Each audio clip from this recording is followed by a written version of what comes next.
Bonjour à tous, c'est Jean-Luc Haut sur sa chaîne YouTube. Aujourd'hui, nous allons parler de deux porte-avions chinois qui effectuent des manœuvres aux abords du Japon. Fin mai, le ministère japonais de la Défense a fait savoir qu'un groupe aéronaval chinois formé autour du porte-avions CNS Liaoning venait d'effectuer des manœuvres aéronavales inédites aux abords des îles Senkaku, dont la possession est revendiquée par Pékin alors qu'elles sont administrées par Tokyo. Puis, poursuivant ces opérations aériennes, 140 mouvements d'aéronefs ont été observés par les forces d'autodéfense japonaises durant 3 jours. Le CNS Liaoning, accompagné notamment par 2 destroyers de type Lianyang 3 et 2 frégates de type Liankai 2, a mis le cap vers le détroit de Miyako pour rejoindre la mer des Philippines. Le 9 juin, selon l'état-major japonais, ce porte-avions chinois a été repéré pour la première fois près de l'île d'Oyojima,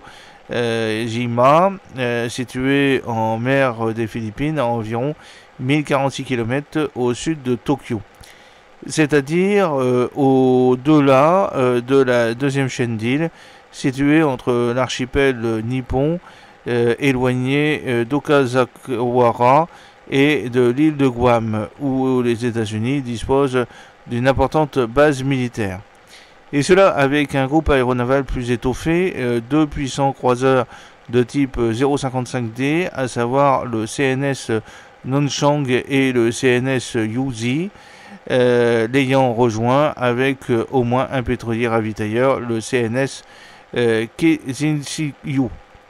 A noter que les croiseurs de type 055D disposent d'une capacité de frappe significative avec 112 tubes de lancement vertical, 48 à l'avant et 64 à l'arrière, pouvant tirer des missiles antiaériens HHQ-9 et HHQ-16, des missiles antinavires YJ-18A et des missiles de croisière CJ-10. Ils sont aussi dotés d'un système antiaérien de courte portée, de roquettes anti-sous-marines CY5, de tubes lance-torpilles 324 mm, ainsi que d'un puissant radar AESA à antenne active multifonction de type 346B et d'un radar de tir AESA X-band. Les activités des navires chinois, militaires chinois dans les eaux concernées sont pleinement conformes au droit international et aux pratiques internationales. La Chine mène une politique de défense nationale de nature défensive. Nous espérons que le Japon considérera ces activités avec objectivité et rationalité, a fait valoir Lin Jiang, le porte-parole du ministère chinois des Affaires étrangères. Seulement, les forces d'autodéfense japonaises n'ont plus un, mais 2 porte-avions chinois à surveiller. En effet, et c'est encore inédit, le CNS Shandong et son escorte, un destroyer, 2 frégates et un navire de soutien, ont été repérés dans les eaux entourant l'archipel d'Okazawara en mer de Philippines. Cette formation a poursuivi sa route vers l'atoll nippon d'Okinaotori, situé à mi-chemin entre Taïwan et Guam.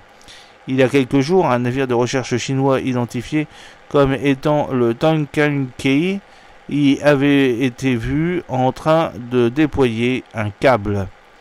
C'est la première fois que les 2 porte-avions chinois sont aperçus en opération simultanément dans le Pacifique, a relevé un porte-parole du ministère japonais de la Défense. Nous pensons que l'objectif de l'armée chinoise est d'améliorer sa capacité opérationnelle et son aptitude à effectuer des opérations dans des zones éloignées, a-t-il ajouté. Selon le ministre nippon de la Défense, Gen Nakataki, Tokyo a exprimé par la voie diplomatique sa position selon laquelle les activités de la Chine ne devrait pas menacer sa sécurité. Un porte-parole de la composante navale de l'Armée populaire de libération, l'APL, a répondu que les 2 groupes aéronavals effectuaient des exercices de routine afin d'améliorer continuellement leur capacité à accomplir leur mission et que cela ne visait aucun pays en particulier. Sollicité par l'AFP, Jansunki Kawai, spécialiste des affaires de sécurité de l'université de Tokyo, n'a pas la même lecture de ces activités. Les incursions navales chinoises dans la zone économique exclusive japonaise sont incontestablement provocatrices stratégiquement conçu pour tester les seuils de réaction du Japon sans franchir la ligne et entrer en situation d'illégalité pure et simple au regard du droit international, a-t-il estimé. J'espère que cette petite vidéo vous a plu. N'oubliez pas de cliquer sur le pouce pour promouvoir, de vous abonner si ce n'est pas encore fait et de partager cette vidéo sur vos réseaux sociaux. A très bientôt, fidèlement, Jean-Luc O.